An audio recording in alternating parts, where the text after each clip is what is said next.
राजधानी दिल्ली में बवाल के 48 घंटे गुजर चुके हैं, लेकिन दिल्ली पुलिस का यह कहना है कि हमने पूरी शर्तें मानी थी, हमने अपनी तरफ से संयम बरता था। दिल्ली पुलिस कमिश्नर जब कल मीडिया के सामने आए और प्रेस कॉन्फ्रेंस की तो उन्होंने यह बताया कि किसानों ने कितनी शर्तों का उल्लंघन किया है और साथ ही यह भी कहा कि 26 जनवरी सुबह 6:30 बजे से ही तांडव किस तरह से शुरू हो गया था। 26 जनवरी को तांडव हुआ, लेकिन अब एक्शन लिया जा रहा है। एक्शन लुकआउट नोटिस जारी किया गया है। एक्शन ये कि 37 से ज्यादा किसान नेताओं के नाम अब एफआईआर में आ गए हैं। 25 से ज्यादा एफआईआर दर्ज की गई है और कहा यह जा रहा है कि बहुत जल्दी बड़ी बड़ी गिरफ्तारियां भी शुरू होने वाली हैं। इस बीच लाल किला थोड़ी देर के बाद में अमित शाह पहुंचने वाले हैं, लेकिन उससे पहले दिल्ली के सुश्रुत हॉस्पिटल, जहां पर घायल दिल्ली पुलिस के जवान हैं, उनसे मिलने के लिए पहुंचे। लेकिन किसानों के खिलाफ लुकआउट नोटिस भी जारी हुआ है। यह लुकआउट नोटिस क्या होता है आगे इसी बुलेटिन में हम आपको बताएंगे। और लुकआउट नोटिस की वजह से क्यों यह कहा जा रहा है कि कई बड़े किसान नेताओं की गिरफ्तारियां जल्दी होंगी और काउंटडाउन शुरू हो गया है, क्योंकि Delhi police full on action में है। लेकिन इन सभी खबरों के बीच 26 जनवरी की जो लड़ाई है ना, बीजेपी वर्सेस कांग्रेस पर आ गई है। दिल्ली पुलिस ने अपने ठाना है कि बवालियों को सबक सिखाना है और सबक सिखाने के लिए उतना ही एक्शन में दिल्ली पुलिस है। लेकिन इन सभी खबरों के बीच एक खबर यह भी है कि किसान संगठन में बहुत बड़ी टूट हो गई है। दो बड़े नेता चूंकि आंदोलन से हट गए हैं, इनमें वीएम सिंह है और भारतीय किसान यूनियन भानु गुट के नेता हैं, जो ये दोनों ही हट गए हैं। चिल्ला बॉर्डर को खाली कर दिया गया है। किसान नेताओं ने मौन तोड़ा, लेकिन अभी तक ये मानने को तैयार नहीं है कि हाँ, बड़े बड़े किसान नेताओं से गलती हुई है। ये मानने को तैयार नहीं है कि आखिरकार 26 जनवरी को जब लाल किला, आईटीओ, मुकरबा चौक और अलग अलग बॉर्डर पर तांडव हो रहा था, उस वक्त में किसान नेता अगर चाहते तो उस ट्रैक्टर परेड को रोक सकते थे और उस तांडव को रोक सकते थे। लेकिन हाँ, अब दिल्ली पुलिस ने भी ये ठान लिया है कि अगर उनके जवान घायल हुए हैं तो फिर सख्त सजा दी जाएगी, दंगे से लेकर के फसाद करना। और हाँ, अब दिल्ली पुलिस एक और ऑप्शन, एक और विकल्प भी तलाश रही है कि लाल किले पर जो भी हुआ, क्या ये देशद्रोह यानी राजद्रोह की श्रेणी में आता है या फिर नहीं, उसी हिसाब से आगे एक्शन लिया जाएगा। और अगर देशद्रोह की धाराएं भी साथ में जोड़ दी गई, तब आप ये समझिए कि सिर्फ बात फिर डकैती या फिर आपराधिक षड्यंत्र की नहीं रह जाएगी, फिर बात ये हो जाएगी देश के खिलाफ युद्ध छेड़ना। तो क्या बड़े किसान नेताओं ने देश के खिलाफ युद्ध छेड़ा है? अब ये लड़ाई उस तरफ जा रही है। पहली ब्रेकिंग न्यूज, पहली बड़ी खबर दोपहर 1 बजे के बुलेटिन की। किसान नेताओं के खिलाफ जारी होगा लुकआउट नोटिस। ट्रैक्टर रैली हिंसा में गृह मंत्रालय ने सख्त निर्देश दे दिए हैं। एमएचए ने दिल्ली पुलिस को दिया है यह निर्देश, जिन नेताओं पर एफआईआर, उनके खिलाफ लुकआउट नोटिस जारी होना चाहिए। किसान नेताओं के पासपोर्ट भी जब्त किए जाएंगे। अब तक दिल्ली पुलिस ने 20 किसान नेताओं को नोटिस भेज दिया है। ये बड़े किसान नेता हैं, इनमें डॉक्टर दर्शन पाल हैं, गुरनाम चढ़ूमी हैं, राकेश टिकैत हैं, जिनके सिर पर असल में यह कहा गया है कि जिनके कंधों पर जिम्मेदारी थी कि 26 जनवरी को सब कुछ शांत रहे, लेकिन इन लोगों ने अपनी जिम्मेदारी पूरी नहीं की। अगली बड़ी खबर, हिंसा में घायल जवानों से मिले गृह मंत्री अमित शाह। सुश्रुत ट्रॉमा सेंटर में भर्ती घायल जवानों से मिले हैं अमित शाह। तीरथ राम हॉस्पिटल भी अभी थोड़ी देर के बाद गृह मंत्री जाने वाले हैं। 26 जनवरी की हिंसा में 400 के करीब जवान घायल हुए थे। ये अगली बड़ी खबर है।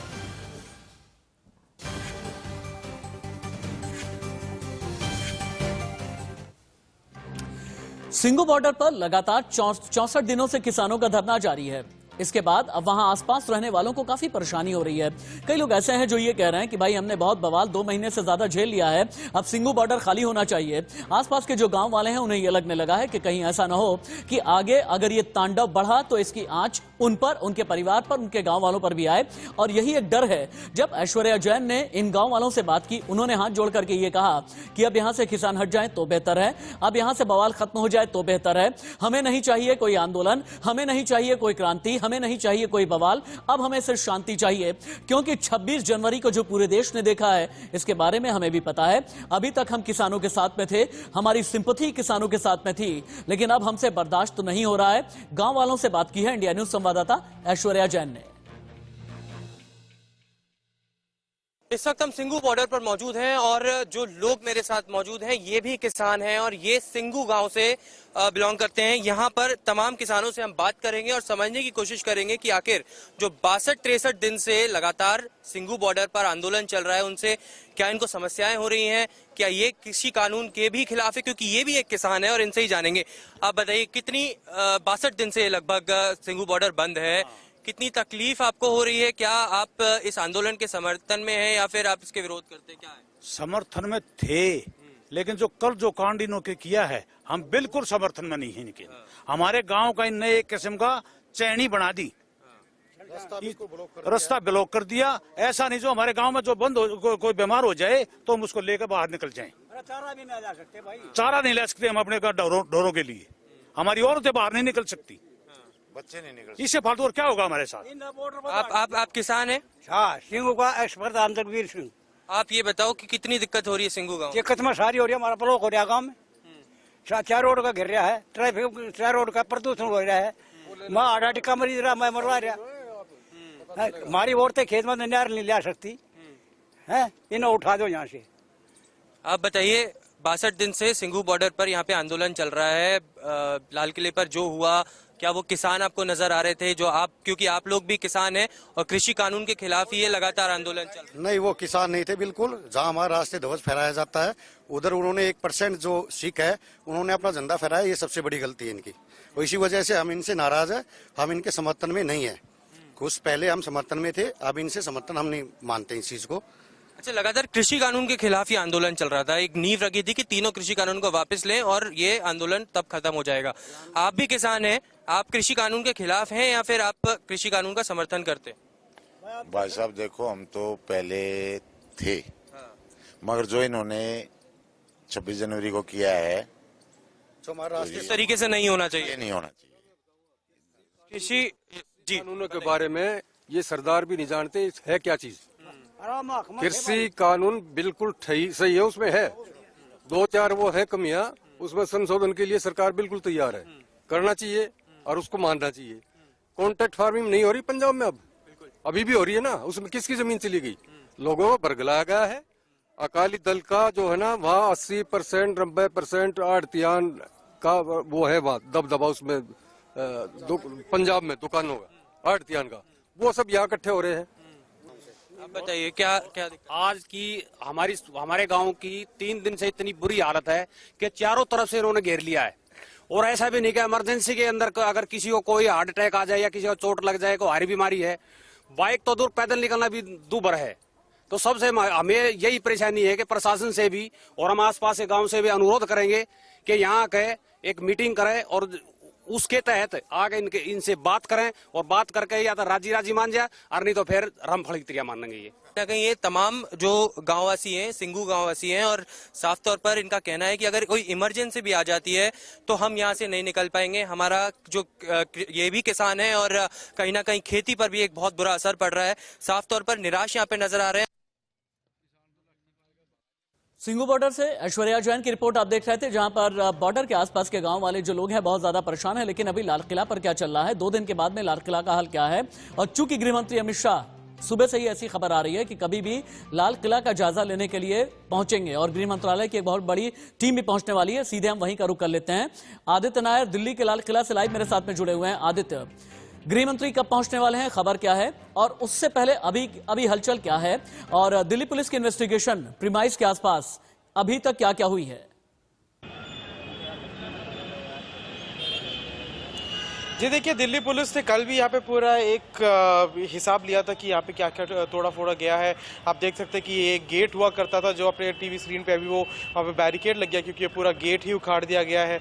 और उसके अलावा पूरी पैरामिलिट्री फोर्स अंदर अब खड़ी है और देखने को यही मिल रहा है कि जो अमित शाह के होम मिनिस्टर अमित शाह है उनके आने की तैयारी हो रही है। वो अभी हॉस्पिटल में सिविल लाइंस में 2 हॉस्पिटलों में जितने भी इंजर्ड पुलिसमैन हैं उन्हें उनको जाके विजिट कर रहे हैं। उसके बाद यहाँ पे पहुँचेंगे और पुलिस अपनी तरफ से अभी तक 25 FIR फाइल कर चुकी है। 50 से ज़्यादा लोग डिटेन्ड हैं और 19 से ज़्यादा लोग हैं जो अरेस्ट भी हो चुके हैं।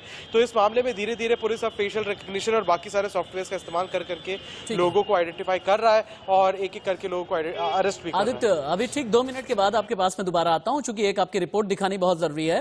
और मैं आपसे समझूंगा ये कि कितने लेयर की सिक्योरिटी अभी तक रहती थी और सिक्योरिटी में कितने एक्सटेंशन हो गए, यानी और इन एडिशन कितनी सिक्योरिटी टाइट कर दी गई है लाल किला के आसपास, ये आपसे समझना चाहूंगा। लाल किला के सामने एक बहुत जाना माना गुरुद्वारा है, चांदनी चौक मार्केट है, लाला लाजपत राय मार्केट है, इन सभी जगह की रिपोर्ट क्या मिल रही है आप ही के जरिए हम समझेंगे। लेकिन 48 घंटे के बाद लाल किला का जर्रा जर्रा क्या कह रहा है, हर जगह की रिपोर्ट इकट्ठा करने की कोशिश आदित्य नायर कर रहे हैं। आज की रिपोर्ट देखें आप। दिल्ली में देखे गए वायलेंस के 2 दिन बाद अब हम आपको लाल किले का यहाँ की तस्वीर दिखा रहे हैं। यहाँ पे आज के दिन के लिए मीडिया पर्सन्स की एंट्री बंद कर दी गई है क्योंकि होम मिनिस्टर अमित शाह अभी यहाँ पे थोड़ी देर में आने वाले हैं और यही देखने को मिल रहा है कि कल तक जितना भी तोड़फोड़ यहाँ पे किया गया था उसको अब धीरे धीरे करके वापस रिस्टोर किया जा रहा है, उसको ठीक किया जा रहा है। जितना भी सामान टूटा हुआ था उसको वापस एक एक करके रिस्टोर उसको वहाँ से हटाया जा रहा है और जितना भी रिस्टोरेशन का काम है वो अब बहुत जल्द एक अमित शाह के यहाँ पे आने के बाद शुरू होने की संभावना है। ये पूरा इलाका जो है यहाँ पे कवर्ड था, यहाँ पे जो प्रदर्शनकारी थे वो यहाँ भरे हुए थे, ऊपर तक प्रदर्शनकारी चढ़े हुए थे और आपने देखा, आपको हमने लाइव एक्सक्लूसिव उस दिन तस्वीरें दिखाई थी कि कैसे इस पूरे जगह पे यहाँ पे प्रदर्शनकारी भरे हुए थे। और अब देखने को यही मिल रहा है कि एक एक करके अब ये जो नॉर्मल सी है कहीं ना कहीं दिल्ली एनसीआर में वापस लौटता हुआ। दिल्ली के बॉर्डरों में अभी भी कहीं ना कहीं नॉर्मल सी नहीं है, किसानों के बीच में काफ़ी लड़ाई झगड़े मच रहे हैं। अभी एक और जो हमें अपडेट मिल रहा है वो यही मिल रहा है कि 1 फरवरी तक जो लाल किले का एक्सेस है वो नॉर्मल जनरल पब्लिक के लिए भी बंद कर दिया गया है। अब लाल किले का एक्सेस भी नहीं होगा क्योंकि अभी भी वो आफ्टर इफेक्ट्स जो है वो पूरे वायलेंस का उसका आफ्टर इफेक्ट्स अभी भी ये पूरा लाल किला जो है नेशनल मॉन्यूमेंट वो शहर है। तो इसी की वजह से 1 फरवरी तक जितने भी टूरिस्ट हैं, जितने भी लोकल्स हैं, उनके लिए सब कुछ एक्सेस बंद कर दिया गया है और उम्मीद की जा रही है कि जल्द ही नॉर्मल सी यहाँ पूरी जगह पे रिटर्न करेगी। कैमरा पर्सन पंकज के साथ मैं आदित्य नायर, इंडिया न्यूज, दिल्ली। लाल किला की रिपोर्ट आप देख रहे थे। देश किसान लाल किले के बारे में हमने एक वर्चुअल रिपोर्ट तैयार की है। वर्चुअल ग्राफिक्स के जरिए आपको समझाते हैं कि इतिहास बनते बिगड़ते कितने यहां पर दिखे हैं। 5वें मुगल बादशाह शाहजहां ने लाल किला बनवाया था। 1638 में निर्माण शुरू हुआ, 1648 में पूरा। लाल किला मुगल बादशाह शाहजहां की नई राजधानी उस वक्त में बना। 15 अगस्त को लाल किले पर प्रधानमंत्री हर साल झंडा फहराते हैं। 15 अगस्त पर लाल किले से ही पीएम देश के नाम संदेश देते हैं।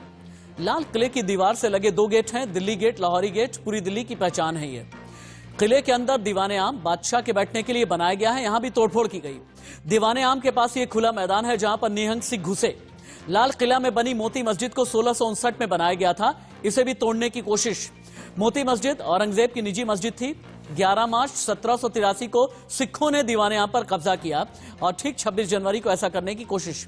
यूनेस्को की विश्व धरोहर में लाल किला शामिल है। ब्रिटिश काल में लाल किला मुख्य छावनी बनाया गया और आजादी के बाद अंग्रेजों ने भारतीय सेना के हवाले कर दिया फिर लाल किला को। लेकिन अब क्यों ये कहा जा रहा है कि तांडव तो खत्म हो गया, 48 घंटे हो चुके हैं, लेकिन एक्शन अब शुरू हो गया है दिल्ली पुलिस का। 26 जनवरी कांड पर एक्शन में आ गई है दिल्ली पुलिस। योगेंद्र यादव समेत 20 किसान नेताओं को नोटिस भेजा गया है और नोटिस में कहा गया है 3 दिन में बताएं क्यों ना कानूनी कार्रवाई की जाए। दिल्ली पुलिस के एफआईआर में 37 किसान नेताओं के नाम हैं। लाल किले में तोड़फोड़ देश विरोधी तो नहीं, ये भी तलाश लीगल ओपिनियन लिया जा रहा है दिल्ली पुलिस की तरफ से। बागपत में देर रात पुलिस ने किसानों को हटा दिया है। किसान नेताओं के खिलाफ अब लुकआउट नोटिस भी जारी हो गया है। पुलिस को गृह मंत्रालय का निर्देश सख्त दिया गया है कि जो भी किसान हैं, जो भी किसान नेता हैं, माफ कीजिएगा, जो बड़े बड़े किसान नेता हैं जो प्रदर्शन में शामिल रहे थे, जो अपने आप को क्रांतिकारी बताते रहे थे, उनका पासपोर्ट भी जब्त होना चाहिए। लेकिन दिल्ली पुलिस ने गाजीपुर बॉर्डर पर चिपका दिया है नोटिस। राकेश टिकैत के खिलाफ ये नोटिस चिपकाया गया है। नोटिस में राकेश टिकैत से ये पूछा गया कि क्यों ना आपके खिलाफ कार्रवाई की जाए, क्यों ना ट्रैक्टर रैली की शर्तें तोड़ने पर आपके खिलाफ एक्शन लिया जाए। ये अभी की बड़ी खबर है। दिल्ली पुलिस ने 3 दिन में ही टिकैत से जवाब मांगा। ये जो नोटिस चिपकाया गया है, मुझे ऐसा लगता है कि एक्सक्लूसिव वाटरमार्क आपको चला। हाँ ठीक है, दिल्ली पुलिस ने 3 दिन में टिकैत से जवाब मांगा है। ये अभी की बड़ी खबर है। राकेश टिकैत से ये पूछा है कि क्यों ना तोड़फोड़ का आपको जिम्मेदार माना जाए। और अंग्रेजी में आप देखें लिखा है, it is to draw your attention towards the kisan tractor rally undertaken by you and members of your organisation in Delhi on 26 of Jan 2021। यानी ये कहा गया है कि 2021 26 जनवरी को जो भी बवाल हुआ है, क्यों ना इसका जिम्मेदार आपको माना जाए, क्योंकि आप अगुवाई कर रहे थे गाजीपुर में। जितने भी किसान संगठन के लोग बैठे थे और जितने भी किसान आंदोलनकारी बैठे हुए थे।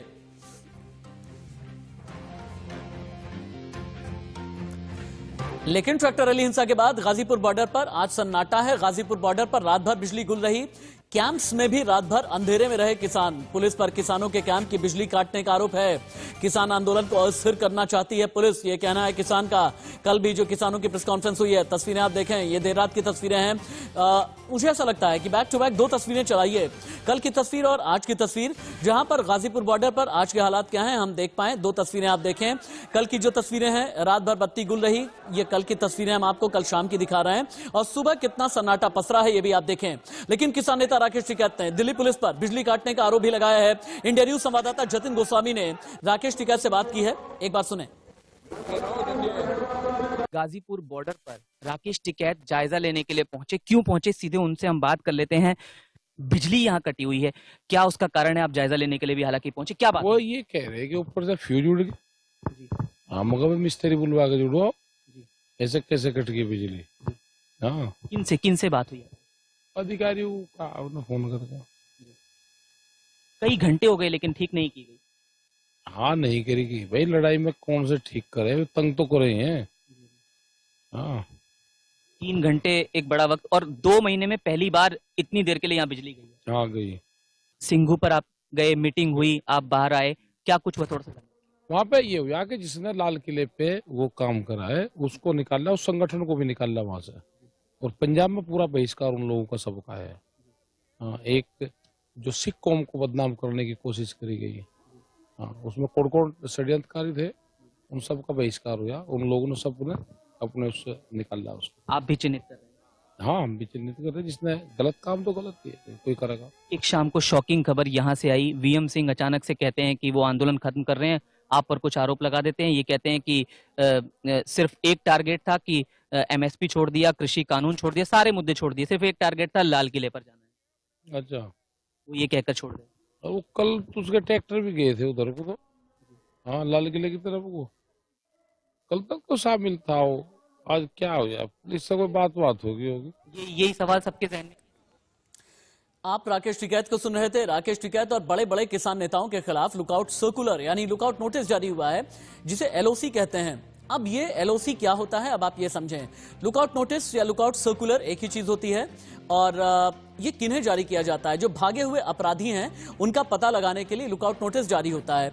लुकआउट नोटिस से अपराधी को विदेश या फिर बॉर्डर पर पकड़ा जाता है, एयरपोर्ट्स पर पकड़ा जाता है। अधिकारियों के पास अपराधी के खिलाफ लुकआउट नोटिस पहुंच जाता है पहले ही, जो बड़े बड़े अधिकारी होते हैं। लुकआउट नोटिस का इस्तेमाल अंतर्राष्ट्रीय सीमाओं पर किया जाता है, एयरपोर्ट्स पर किया जाता है, बंदरगाहों पर किया जाता है। गृह मंत्रालय की तरफ से तैयार एक फॉर्मेट होता है और इसी फॉर्मेट में ही नोटिस दिया जाता है। लेकिन खास बात यह है कि ये नोटिस निचले जो अधिकारी होते हैं, यानी जो लोअर क्लास के जो अधिकारी होते हैं, वो नहीं जारी कर सकते। या तो सुप्रिंटेंडेंट ऑफ पुलिस यानी पुलिस अधीक्षक और इनके ऊपर के जितने अधिकारी होते हैं, उन्हीं की तरफ से लुकआउट नोटिस या इस तरह का सर्कुलर जारी हो सकता है, जैसा कि किसानों के लिए जारी हुआ है। और आसान शब्दों में यही हम आपको